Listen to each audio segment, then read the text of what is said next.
I want to talk about with everyone is I just wonder what your perspective is on the youth vote. It feels like there's constantly talk in the media about whether Democrats have lost the youth vote, what's going on there, what's important to young people. I know we're part of different generations, Gen Z, millennials, we got a mixture here. So just wondering what your perspectives are about that.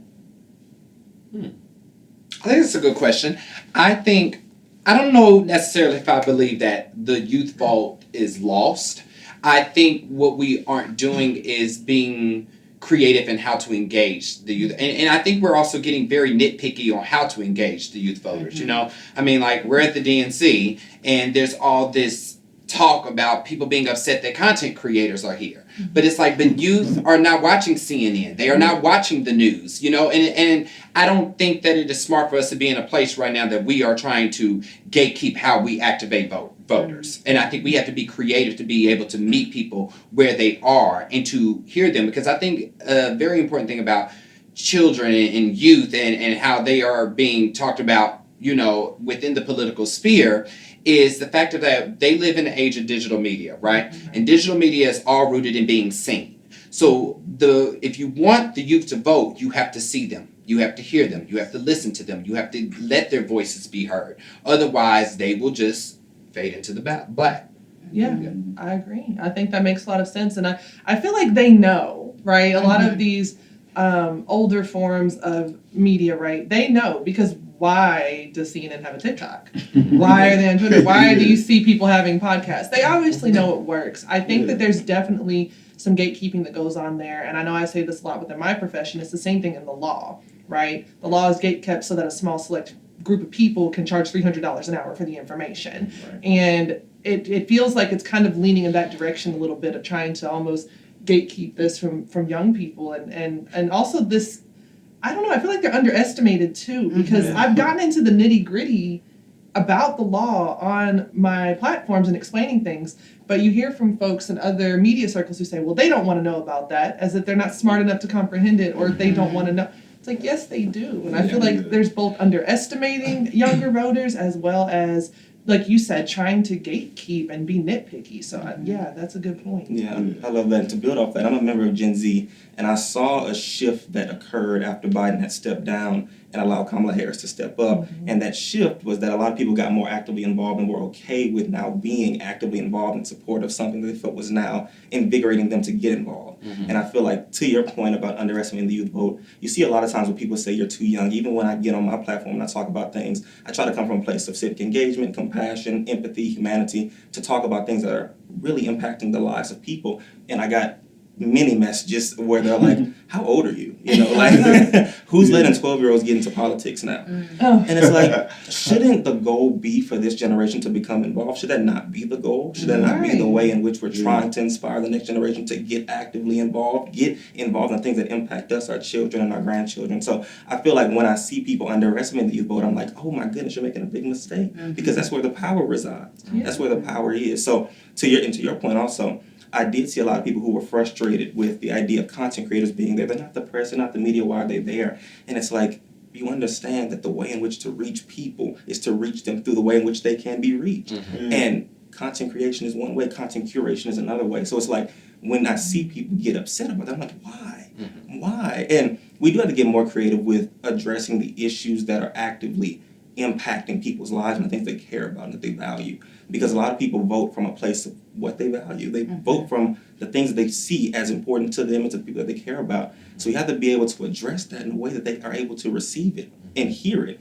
If it's healthcare, I'm a health advocate. I talk about health a lot. And I feel like health is a human right. So when I'm looking for people, I want them to speak to that. Do you also feel like people deserve access to healthcare? Do you also feel like people have a right to healthcare and a right to feel like they're safe in their communities? I talk about gun violence and common sense gun laws. So when I think about these things, I'm like, you have to talk to people and the issues that they care about, especially the youth, because we are the future. So Can you talk about 12-year-olds? But last I saw, little Miss Flint. There's that, to underestimate people just because how passionately and competently you spoke to those issues right now. It's wild that somebody would want to undermine that just because of your age. And like I said, we've seen with Greta, what she's doing with climate activism. Like I said, with Little Miss Flint, what she's doing for Flint, Michigan. We've seen this over and over again with young activists, and I think there's definitely space for all ages when it comes to these issues. And I think we have to remember our history. You know, John Lewis was not an old man when he walked across the Independence Bridge. So I think as we think about engaging the youth and being where they are, you know, I was so excited to even be coming to the DNC as a creator. And some of my audience started messaging me saying, wait, like, okay, we're excited for you, but what is the DNC? You know, so we're getting people to even turn on the TV and see what's going on in a world where they might not have looked up from their scrolling to pay attention to all these great speeches and everything that you've got. So it's all the fanfare is great, but not if no one's watching. You know, because ultimately all the people at the DNC, these are insiders. These are the people who are the boots on the ground. It's the actual people. It was such a crazy juxtaposition this week. I was in the bathroom on Tuesday at the United Center, and President Obama was coming on next, and one of the things that he said was, when we do all this political posturing and kind of yan back and forth, the average American starts to just tune it out. So it was crazy when I was in the bathroom, there was a service worker in the bathroom talking loud on the phone. I think she just wanted everybody to know how she felt. But one thing that she was saying was, the taxes that come out of my check are still high no matter who's the president. So I don't really care what y'all are in here talking about. So we have to start speaking to the issues that people care about and the things that affect their daily lives. Because all the talking points and political posturing and this is the most important thing of our lifetime. The most important thing of my lifetime is, can I buy some Similac for these kids? You know, how much taxes are coming out of my check? How much do I end up having to pay at the end of the month? These are the things that matter to me. And these are the things that matter to people on the ground. So I think as we think about engaging the youth vote, let's not be in a bubble way up high on a high horse, because that's not where the youth, the American people, that's not where anybody lives. So if you want voters, you need to engage them where they are. And you talk about like engaging people and how we make them watch things.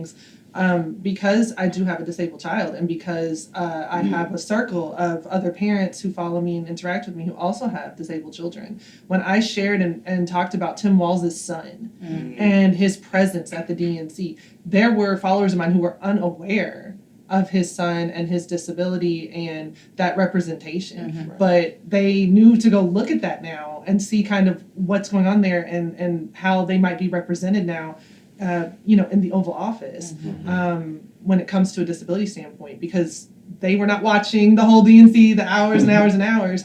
But, you know, me sharing that clip and talking about that, all of a sudden people are like, wait a minute, what? I had no idea. And so little things like that too. So when you talk about that in our presence and how we're drawing people's attention in, I think that's an excellent point. Yeah, I agree. And then I just want to piggyback, like we could never say that that we lost the youth vote, because when we look at like 2020, for example, that was the biggest voter turnout in 120 years.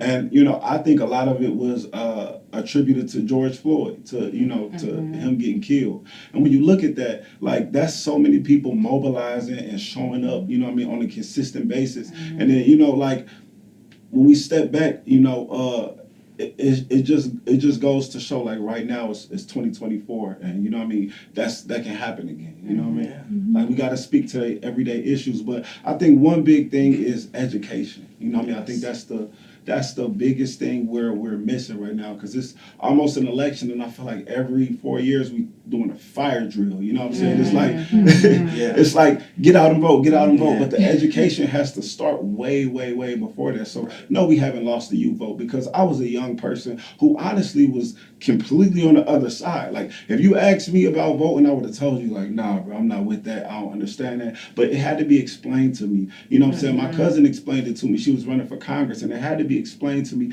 at such a practical level, like the potholes in the street. You know what I mean? Something that practical, you know what I mean? Child support. I don't have no kids, but I got friends on child support. I got friends that's in prison that I want to come home, and it's laws against them. And then you got prisoners that come home, and it's thousands of laws that's stopping them from being able to get ahead in life. You know, it's things in the housing market, you know what I mean, where they can't even get homes. So, you know, we got to speak to those things for real, you know?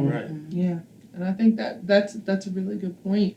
Again, about just not underestimating the youth vote and really understanding that people have these concerns. Like, yeah, you look at somebody, maybe they're 18, 19, 20 years old, but there's a lot of life experience that folks have by that age. You see 18, 19, 20-year-old young folks who have been working since they could legally work to help support their families. Right. They are caretakers for family members. They have friends, like you said, who have gotten caught up in the legal system in different ways.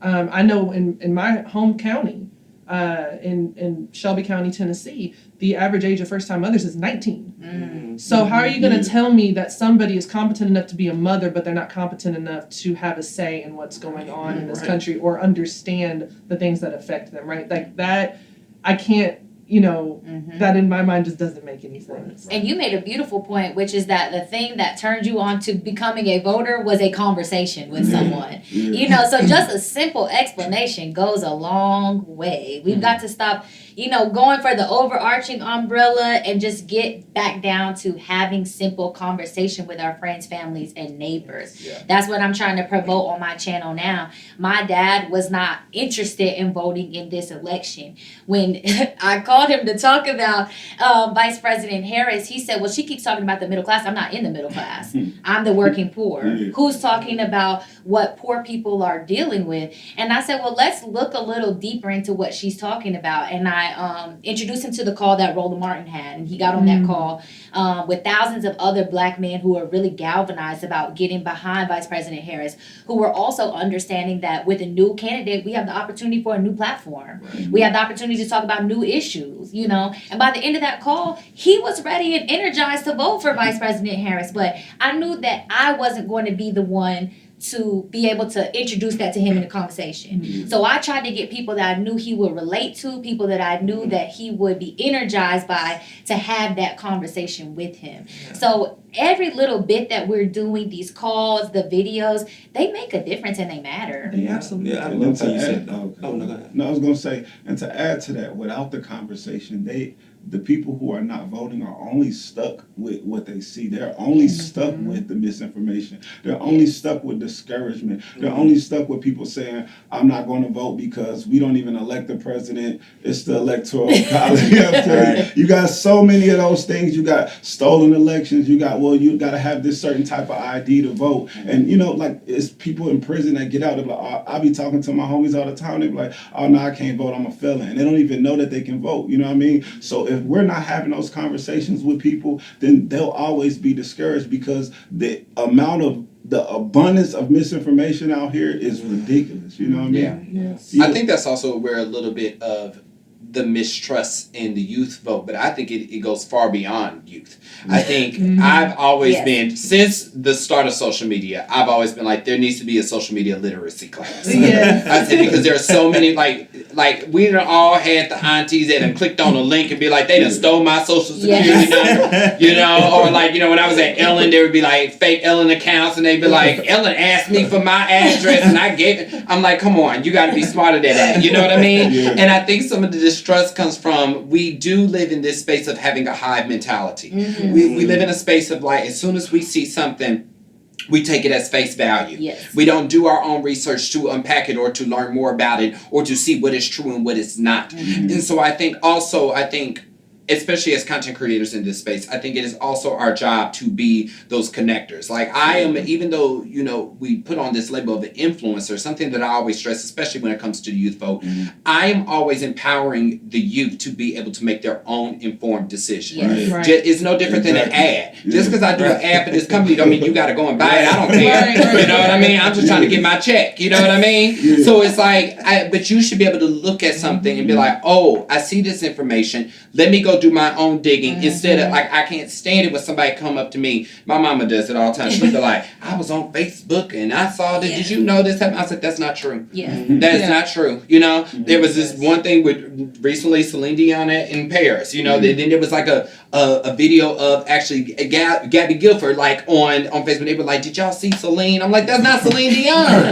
You know what I mean? So I think it's how do we connect the story and make sure that we are finding responsible sources for people to be able to get this information instead of just running with what they see. And we can expose so much of that. Deep fakes. Yes. AI. there is an AI scam going around Facebook right now where they can make it look like, oh, I'll ask you for money, and then you don't trust. They go, look, I'll video call you, and it looks like and sounds like your friend talking to you. Wow. And so they've been terrifying. scamming people with that. That's It terrifying. is. And so explaining to people like, hey, that's going on, and being able to connect the dots and like talk about like how on Sunday I got to talk to AOC. She is on the bipartisan AI task force in Congress, and explaining why that's important and why we have to get regulations in place for things like that. Like they already have regulations over there in Europe that are handling these things that we've got nothing going on over here. So that stuff is very scary. But yeah, the disinformation and the misinformation is rampant, and all age groups are susceptible to it. And so I do find it very interesting when other media sources underestimate what creators are doing, because we will expose those things like, okay, great, you wrote this very long article that nobody's going to read through that lets them know about. I'm sorry, as much as you might hate it, the creator that gets online and goes, this is insane and you need to know about it, and is telling you in 15 seconds what's going on, is going to be a lot more effective for a larger group of people. And everybody has their place, right? Because then you've got the news source itself. That's where the creators get the information, and then they're able to then, as you said, curate content so they can make sure to get that information out there. And so yeah, the little battle between traditional media and content creation, I'm like, we could work together very well. I think we saw that happen with Project 2025, and we saw how content creators, they'll push. And Taraji Henson put it out there, and then content creators were always pushing to inform the public, inform people what was going on. Yes. And I feel like that's so important too. And what you said earlier about addressing and the issue that people have of not actually going and looking into things and seeking it for themselves. I try to do that myself when I say, this is what I'm talking about, but I also encourage you to read it for yourself. I also encourage you to read Project 2025 for yourself. It is 920 pages. But I encourage you to read parts of it for yourself. If I give you a page number, if I give you a quote from it, a citation from it, go and see it for yourself. Don't take my word for it. Go and see it. They're trying to dissolve the Department of Education. Go see for yourself. Go and see it. So I love that. And then to what y'all were saying about conversations, that is so powerful. That is so powerful, because I have had conversations with people that have quite literally changed my perspective and theirs, right? Have shifted the dynamic of things to where people are like, oh my goodness, I didn't know that. I didn't even understand that. And also talk about when people go into conversations, I've been asked many questions about like, how do I change their mind, right? And I say, maybe don't go into it with the goal of trying to change their mind. Go into it with the goal of trying to touch their heart. And then allow them to make their own decision of whether or not they want to change their mind or not. But go into it and give them information, give them your perspective. You can opine a little bit to your opinion and have a dialogue about what's going on and see what's actually happening. And that information you were talking about, like when people have the information, then they become more invested in themselves to get out and vote. They get the feeling now that I want to do something, I want to be involved. And that's the whole purpose of what we should be doing through content creation, is getting people involved, getting them information, showing them this is what is at stake. I feel like a lot of times people don't even know what is at stake on the ballot and what is on the ballot. And you do have a lot of single issue voting, you do have that, but I feel like it's important to showcase what's on the ballot and how that impacts you and how that impacts people's lives, and have those conversations about what's going on and how does this affect you? How does this make you feel when you hear that this may be happening? How does it make you feel when you see the forest with the trees and see like, oh my goodness, this is going to impact a lot of people. This could impact a lot of people negatively. How can I get out and use my voice and my vote to change that and address that? So something I want to talk about also when it comes to just the younger voters is policy priorities and what's really important. I know that, we've seen some of the big ones, student loan forgiveness, that's out there. But also when it comes to, at different levels, not just the federal level, but all the way down to the local level, I'm wondering what you guys are seeing that's on the minds of younger voters such as ourselves, and what's the focus? What's important to us? I would start off by saying one of the big ones is like social justice and economic equality, what I'm saying, racial inequality. And those are multiple things, but I think those are the ones that are like really big, because you actually see the results from us prioritizing that. Like when I mentioned the George Floyd thing, like that was a lot of new voters, you know what I'm saying? So when we talk to people's issues that are, like that polarizing, I think it really moves the needle, you know what I mean? Yeah, and George Floyd, actually, that makes me think of qualified immunity. A lot of younger people are more focused on ending qualified immunity because of the rampant police brutality that's happening. I had somebody come to my comedy show, stand-up comedy, okay? We were here for a kiki and a laugh. Came to my show and met me backstage and was like, I heard you say something about qualified immunity and now I'm researching it. And I was like, Okay.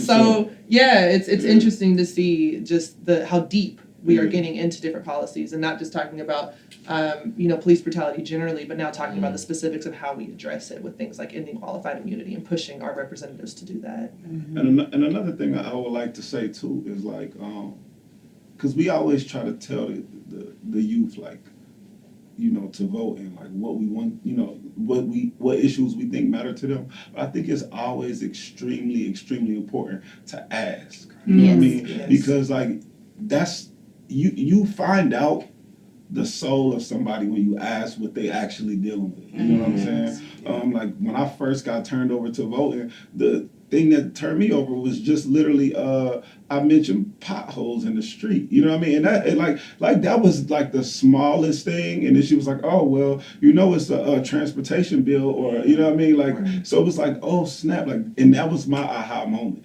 So when you ask, I think that's when you really figure out the policies that we need to address. Right. You know what I mean? I agree. I think of healthcare. My mother went through breast cancer, and seeing that struggle afterwards, especially when it came to like disability and figuring out how to operate in that. And I think it's kind of crazy that it can cost somebody an arm and a leg to fix an arm and a leg. Right. You know what I mean? And like how that also lack of health care also keeps people from going to go get better because they don't want to be in debt, and they don't want to have to go and then end up that they can't pay their bills and stuff like that. So I think when we're talking about what are things that affect us, and even though I know, and I think that's also something specifically about this party, is that I am very aware of my privilege. Yes. And I am very aware of how I am able to live a very luxurious life. You know what I mean? But I also know that there are so many people. I'm originally from Kansas City, and I grew up in Wyandotte County, which is a predominantly black county. And I know the things that they experience on a day-to-day basis. Right. And it's like, it is my goal to use my privilege to uplift those stories and to let those voices be heard more, whether that is on my platform, whether that is me talking about it on a news station, but figuring out a way to get that information to the people in charge. I've been going to the White House since October, and every time I'm there, I'm always bringing up different topics and different situations that are happening to the regular, every single day American person. Right. And Camille, I don't mean to put you on the spot, but as mothers, yeah, I feel like that's a big one for us too, as far as raising children, education, access to services. I don't know if you have any thoughts on that, but I know it's on my mind all the time. Well, speaking on the healthcare topic, what I think of is the fact that I currently have a $300,000 bill in my 1-year-old child's name, from a 17-day stay in the NICU. And we had 2 insurance providers on file, and now they're both looking at each other with the Spider-Man meme. And nobody's paid. My child is going to be 1 year old in 2 weeks, and I have bill collectors calling me. We're racking up medical debt in the child's name because there's so much bureaucracy within this medical system that with 2 insurances, I can't get a bill paid, right. So when I think about things like that, and on top of that, I'm looking at what that does for us economically and what that does for us financially. In my family, I always like to say, people come up with generational wealth, but I'm like 2nd generation comfortable. We're just living comfortable. I wouldn't say we've reached wealth yet, but I'm the person in my family that people look to and they say, oh, y'all made it. You bought a house. That was it, because for like my sister who's a dyslexia therapist, who's calling me every day talking about, I need to come up with a side hustle. I need to come up with something second to do besides helping the children of this country learn how to read, right. Because that's not going to be the thing that's going to help her become a homeowner necessarily, Like she's living real good living with my mom right now, but I mean, she's 26 years old. That's got to end someday. So I think when we think about kind of the youth vote, I'm looking at her, my 26-year-old sister, my 22-year-old sister, and they're both looking at how are they going to reach a level of economic freedom and economic stability to be able to stand on their own 2 feet, raise a family, own a home, and what is the government doing about that? Because they both, I have one sister pursuing speech therapy and the other dyslexia therapy. They're in altruistic great careers. They should be able to make a decent living, own a home, raise children the same way that I'm able to. But the creator economy is the only thing that made that possible. Because I was in education before this. And people Bless often you. ask me, you know, I think people look at creators and they go, "Are you making any money?" And I'm like, "You can't have money, honey," as people used to say where I'm from. Like, so yes, I'm doing better than the $50K I used to make as a teacher, and that salary wasn't going anywhere. Right. You need to make a PhD. You need to have a PhD to make $70K. Right. And then they want you to own a home and do all these things, and then try to send your children to public schools in the place that you live in and can buy a house in on a $70,000 salary. So all of those things play into what it means to have the American dream, and so I felt like I had to do something different, Right. in order to have that for myself and my family. Right. I've heard a lot about a couple of different issues. I've heard a lot about healthcare that y'all mentioned, reproductive healthcare, access to reproductive healthcare, and I feel like legislators often practice medicine without a medical license. So they're getting into doctors' offices. They're not OBGYNs. They're not obstetricians or gynecologists, yet they try and make laws that impact people's bodies, women's bodies, and their lives. That's bad. I've heard a lot about education. When you think about the dissolving of the Department of Education with no plans of replacing or repairing it, and trying to quite literally strip funding from public schools. Teachers make all of the jobs possible, yet you don't pay teachers what they deserve. So it's like, I hear that, and I also hear about the conflict and the genocide in Gaza right now, and how they're calling for a ceasefire. That's a big issue right now as well. And I feel like while all these issues are so nuanced, it's important that they're addressed, because and that a party addresses them and says, we hear young people when they say what they care about, and we're going to address that, because a lot of young people, well, not a lot, but a decent amount are saying that we're tired of this duopoly. We're tired of the two-party system where they feel like their party isn't doing anything for them. And a lot of them would lean left or would lean towards Democrat, and they're choosing to go third party, right? And you have to address that as well. You can't judge them for wanting to vote third party. You have to say why, though. You have to ask them, have a conversation with them and say why you want to vote third party. Why is that? And you'll hear it's actually from a place of compassion often. It's often from a place of they have such moral conviction in something that they're like, I can't even think about going with this or going with that. I have to do something else, something different.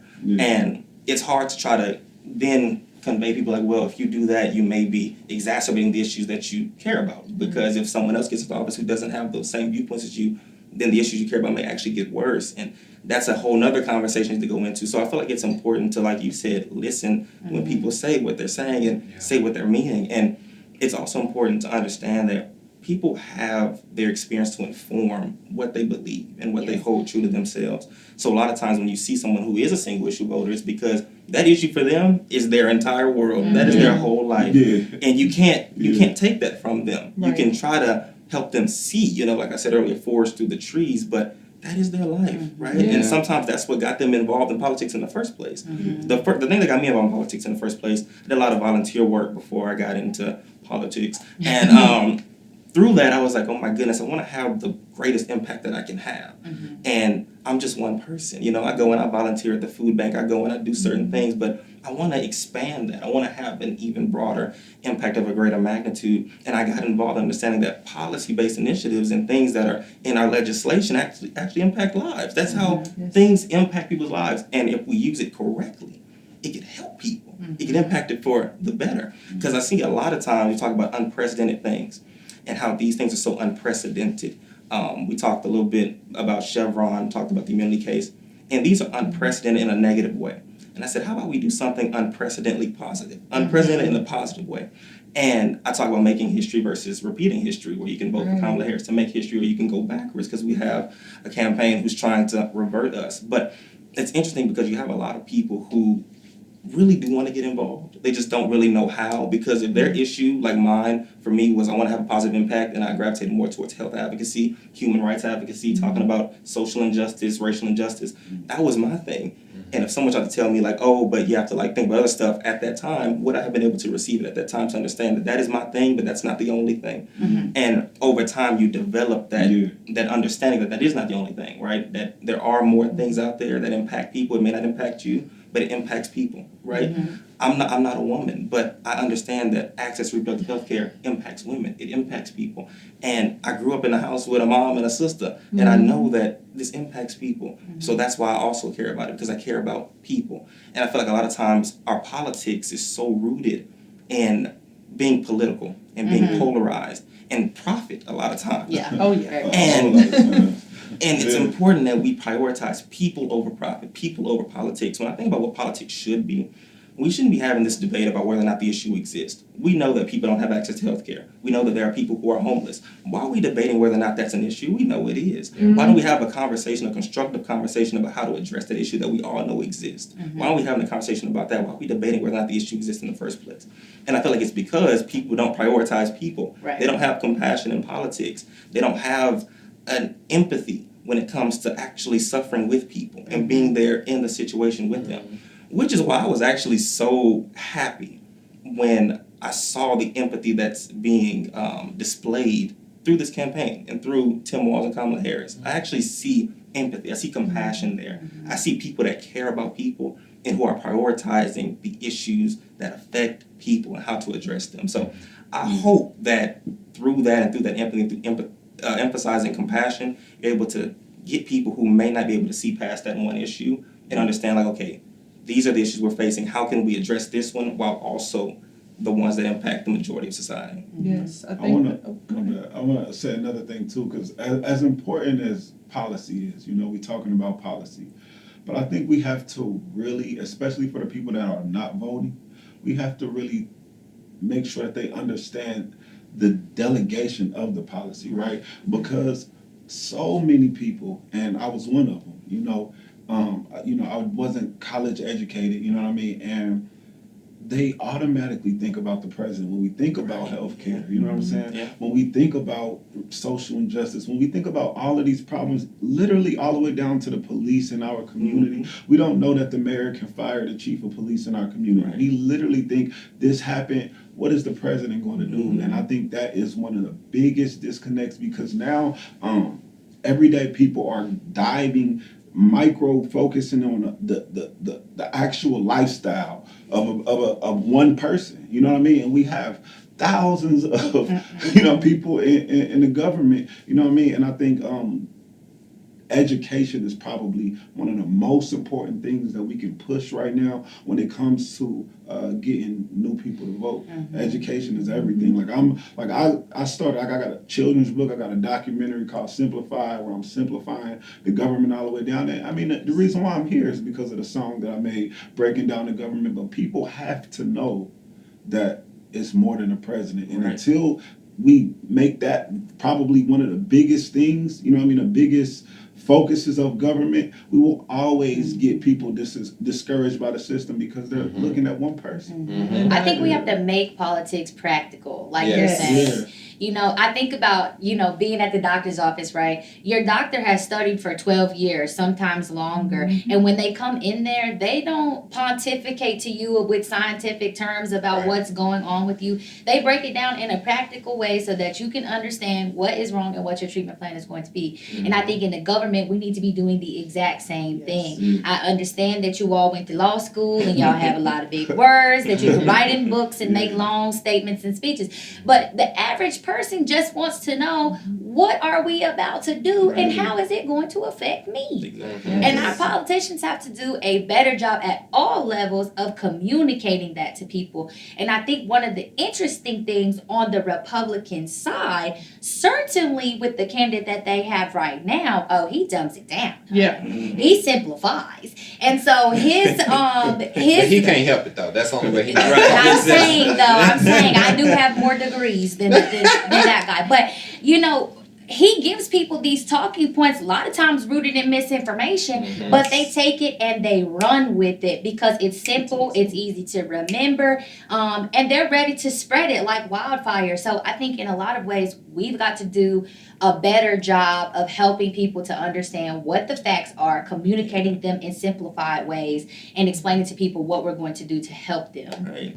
So one issue that I know you brought up is the issue of Palestine for young voters and needing to show empathy. And I had the pleasure of interviewing an uncommitted delegate at the DNC the other day, and they were talking about how they are ready and willing to support Kamala Harris, but they need to hear about an arms embargo.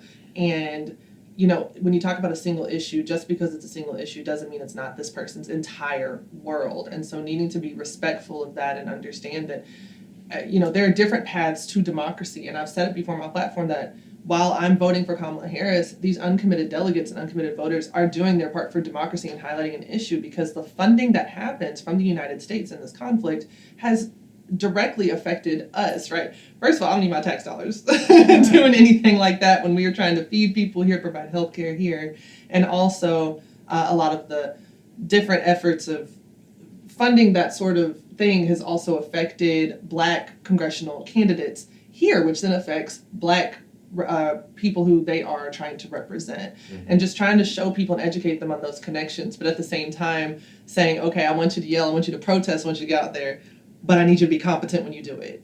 And so a lot of folks mistook some of the things that I'd said in the past of like, oh, you're trying to quiet these people. I'm like, no, I'm trying to help your credibility, because I want you to be credible. So when you go out there and you say, I want the president to say that they're going to stop funding Israel, I need you to not do that because Congress has the power first. Like, I need you to be competent and know what you're asking for. There's a reason the uncommitted delegates have said arms embargo. They are talking about something that is within executive authority, right? And just trying to educate people on how all of this works. Like, you know, we talk about people only focusing on the president, and I've had a lot of people say, well, the president, I want to vote for somebody who is going to bring peace. And I'm like, that is amazing, but this job is the commander-in-chief of the military. It is inherently not about peace. That is not your path to peace, and especially because this person does not have the power to declare war, Congress does. So you are voting, no matter who, for somebody who is agreeing to lead the largest police force in this country and go to war that they did not declare. It is inherently not peaceful. And if you are looking for peace, it sounds like you need to look at other ways that you are mobilizing and organizing that are outside of this system, because that's just simply not how things work. And I know it can seem very negative to put those things on the table, but the truth is the truth. And I don't need people wasting their time and their energy on something when instead they could be focusing on mobilizing their own communities, right? You want peace? What did I just say? Did I just say peace is not possible? No. I said Congress declares war. Maybe you should start looking at who is running for Congress. You don't want that money going over there? Great. Don't just look at the president. Look at the people running for Congress. Matter of fact, look at the people that they're staffing. Right. Because I guarantee you that the staffers on the Hill read more than their congressmen. They're doing the research. They're doing a lot of the work too. Like, pay attention to everybody that's involved in this, all the way down to the bottom, to the local level, all the way up to the top. Yeah, absolutely.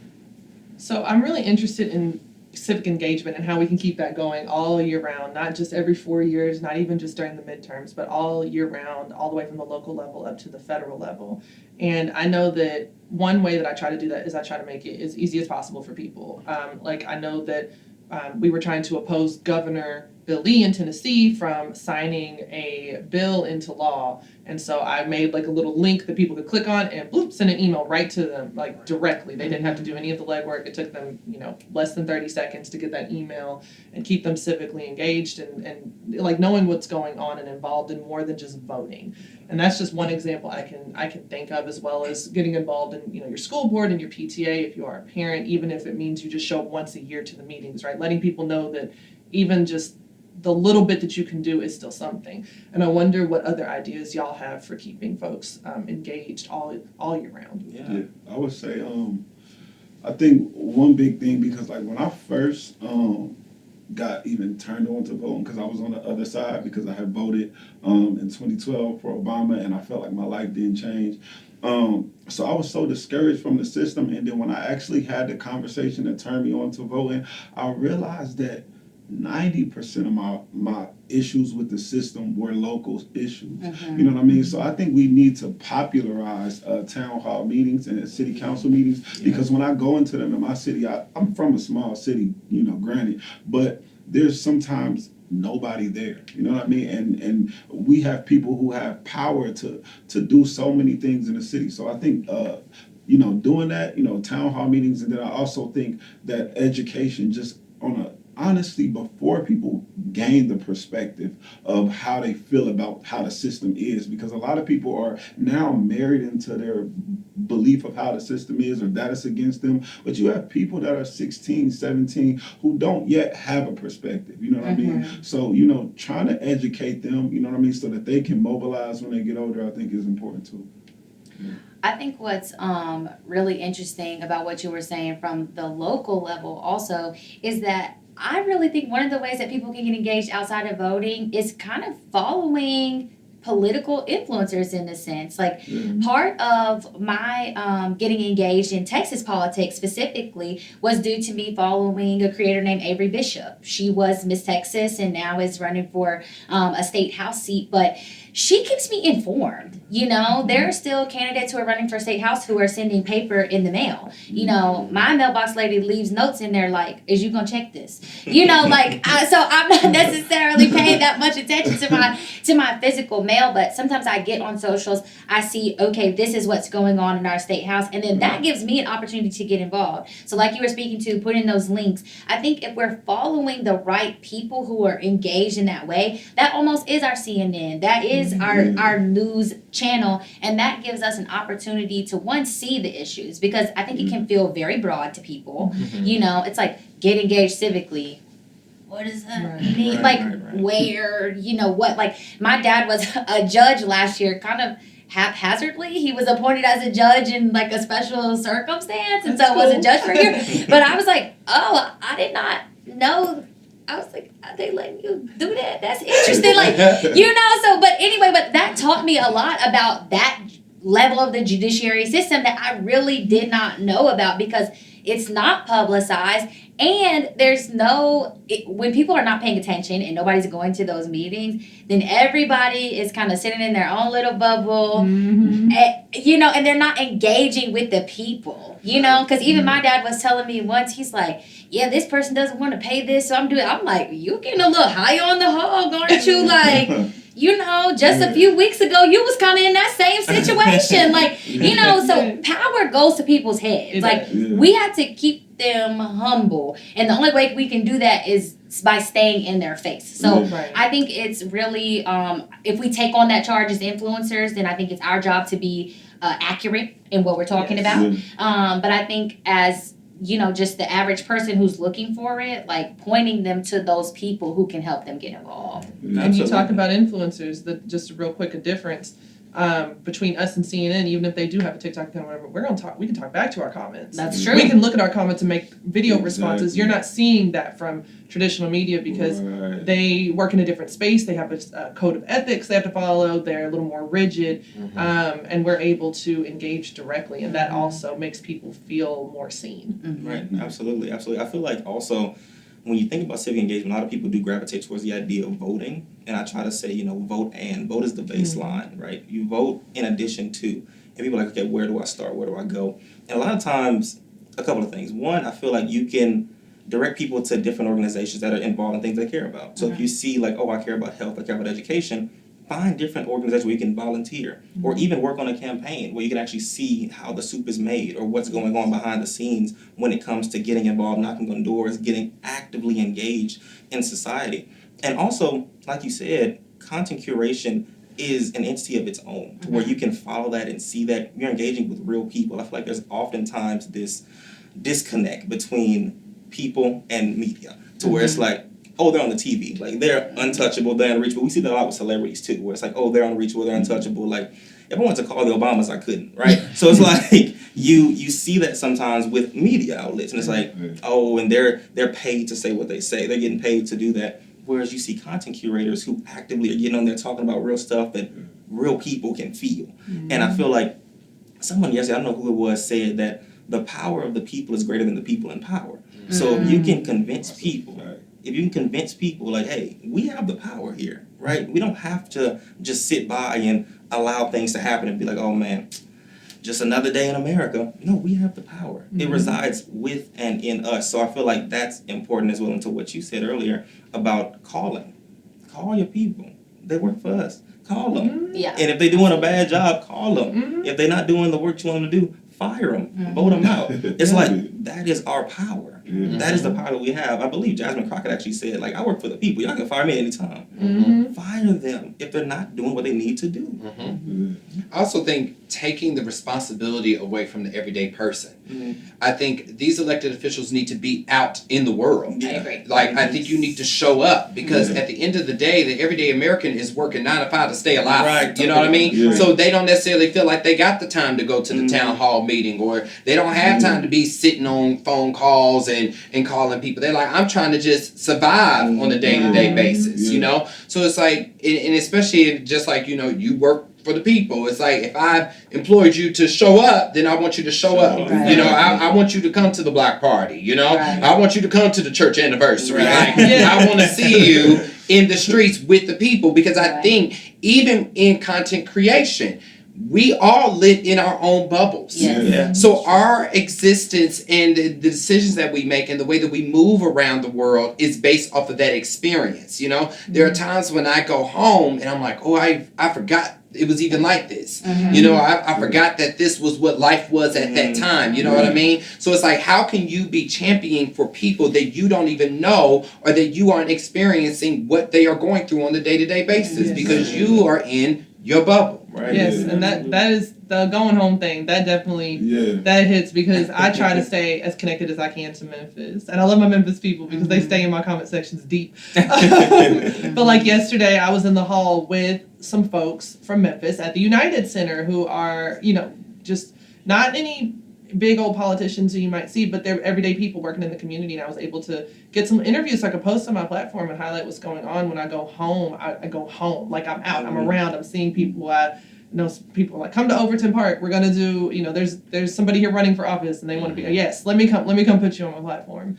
And just trying to keep that engagement and that tie to my hometown and not get too big for my britches. Right. You know, like, You know, I'm from Mississippi, and one of the things I see on Facebook all the time is, if you're voting for so-and-so, you can unfollow me. And I'm like, never unfollow me. I need to know what y'all are talking about when you think everybody agrees with you. You know, I need to know what the people are saying, because not only does it allow me to have empathy for them, but it also allows me to have a conversation with them. You know, when you grow up in a place like Mississippi, it's like, there's a lot of different things that are very in your face. You know what I mean? Right. And so I built relationships with people where I'm able to have conversations about difficult topics, things that they may think are going to be combative, but I'm like, I'm not coming from a combative place with you. I'm trying to understand you first so that you can then understand me. Yeah. And then we can find a common ground, because ultimately I know that we are more alike than we are different. I know when you put on Facebook, oh, can y'all pray for McKinley Ray because she's in the hospital, she's got strep.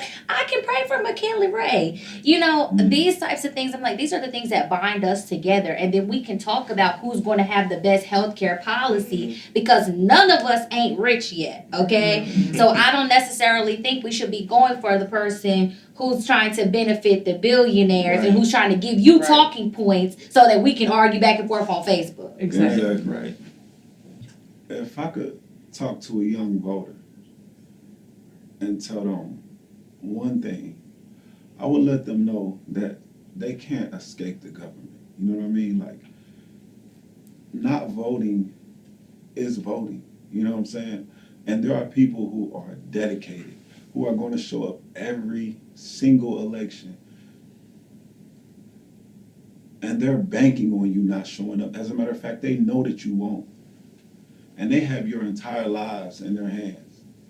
You have to take some part in shaping your community, in shaping your life. You can't let other people control it for you. And as much as people say voting doesn't matter, no, listen. The government is everything. The government is the air you breathe. The government is the water you drink. The government is your trash. The government is what you watch on TV. The government is what your kids eat in school. The government is what your kids learn in school. And if you don't take a part in that, you will never have a voice. You know what I mean? So take back your voice. I would tell an 18-year-old that. If I could talk to a first-time voter, I would tell them, go ahead and get on your calendar and make voting an event. Make it something that you hype yourself up for. Make it something that you're going to look forward to like you would any other outing that you're excited for. Like, make sure that it's on there not just every 4 years, but every election that is happening in your town. Put it on your calendar. Make an Eventbrite. I don't know, whatever you want to do with your friends. Like, make it into something. If you need to make it into a day of like, okay, we're going to go vote and then we're going to go have lunch and we're going to talk and celebrate. Like, make it something that you can celebrate, because the right to vote is so very important. And if I were to talk to a disillusioned voter, I would tell them, honestly, this probably is a little, glib, but like, what do you have to lose? By going out to vote and at least trying, what do you have to lose? Go make your voice heard. It feels exhausting, it feels tiring, but change does not happen overnight. And you have absolutely nothing to lose from just at least going out there and putting your voice out there, letting them know who you're voting for, make your vote known, and you have so much to gain from it. It's just make time for it, even if it feels exhausting. Just go do it, because you have no idea what kind of outcome could come from that. If I were talking to a first-time voter, which I was not too long ago, I would say understand how powerful what you're about to do is, and understand the importance of what you're about to do. Because a lot of times we see voting as just something to do, but it is the thing that you can do, the thing that you are able to do, you have the right to do. I talk a lot about not giving up your right. When I hear people who are disillusioned, or when I hear people who do not want to vote, I say, do not withhold your vote. Withholding your vote is not an act of resistance, it's an act of surrender. Do not surrender your power. Do not relinquish your power, your voice. We vote but also vote is the baseline. Mm-hmm. So get out there and vote. Let people know, this is what I support. I support this, and that's why I'm voting for it. I support these ideas, I'm going to vote in support of those ideas. I want to see change, so I'm going to cast my vote, cast this ballot for change. And I feel like when it's your first time voting, it can be nerve-wracking. I remember I was like, oh my goodness, I never voted for. Okay, what do I do? Like, I got it right here, do I, Mm-hmm. And I remember saying, but I felt afterwards like I just made a difference. I just did something. Mm. I felt like I just did something. Like I'm part of the change. I'm part of the change. And my encouragement would be to remember that, right? Remember doing that. And a lot of times people do reference history, and they say, people gave up their lives for you to vote. And I reference history as well. And I also reference the future. The future. When you're voting, you're not just voting for yourself either. You're voting for those around you. You're voting for your future, the future of this country, your community, people you care about. And when you go out to vote, remember, how does what I'm about to do impact not only my life, but the lives of those around me? How is what I'm about to do impact this country, this nation, my society? So I would tell a first-time voter, remember the power that you have and the importance of what you're about to do. Mm-hmm. To a first-time voter, I say, thank you. I'm glad you're participating. That is so good. My deepest memory of voting is really not even a time that I was able to vote. It was in 2008, before I was old enough to vote. But I remember it was Obama's first election, and my grandmother, who was born in the 1920s, she was on her porch at 6 o'clock in the morning, fully dressed in a suit, ready to go vote for President Obama. And I remember thinking to myself, like, wow, girl, that was a lot of fanfare. You put on a church hat and everything. But that kind of really instilled in me the importance and the grandiosity of voting. And so now I take with that that same energy to voting. It is an event for me. And to an apathetic voter, I would say you could be the difference maker. So I think about like school elections, when my friends were running for homecoming queen or class president and these sorts of things. And we held our breath for those results because it always was close, because everyone participated. So I think that if everyone participates, including you, then I think we'll be doing more holding our breath for these votes. I think it won't feel so much as though we have no power and we already know what the results are going to be, or the results are rigged. If they do rig it, they're going to have to try very, very hard because you got out there and so many other people like you, and we made it a difficult race. Mm-hmm. I would tell a first-time voter also thank you. And I would also then urge them to tell their story. I would also urge them to tell people how the vote changed their lives, or what ripples they saw it made, or how they felt after they did it, to make it more of a shared experience. Especially as content creators, that's how you make something go viral. You create a shared experience. Right. So tell the story. Don't just keep it for yourself. Don't make it one moment and then move on. Go and then spread the gospel of the vote. You know what I mean? And then to a voter who just don't know quite yet, I think my advice to them would be is make voting just as important as every other vote that you make on a day-to-day basis. When you decide how to wear your hair, that's a vote. When you decide what you want to wear, that's a vote. When you decide what you want to eat, that's a vote. Normalize it. Stop making it feel so foreign or that it's so complicated or that it's bigger than you, because even though it is bigger than you, it is still so simple. And it's such a small task that does not take a lot of time that makes a ripple effect. It's no different than when you choose what you want to eat, right? You can decide to go to fast food or you can decide to eat this salad. It's going to make a ripple effect in their body. You know what I mean? Or if you're lactose intolerant, you're like, well, I want this ice cream, but I shouldn't eat it, but you still want it. Well, you know it's going to have its own ripple effect. You know?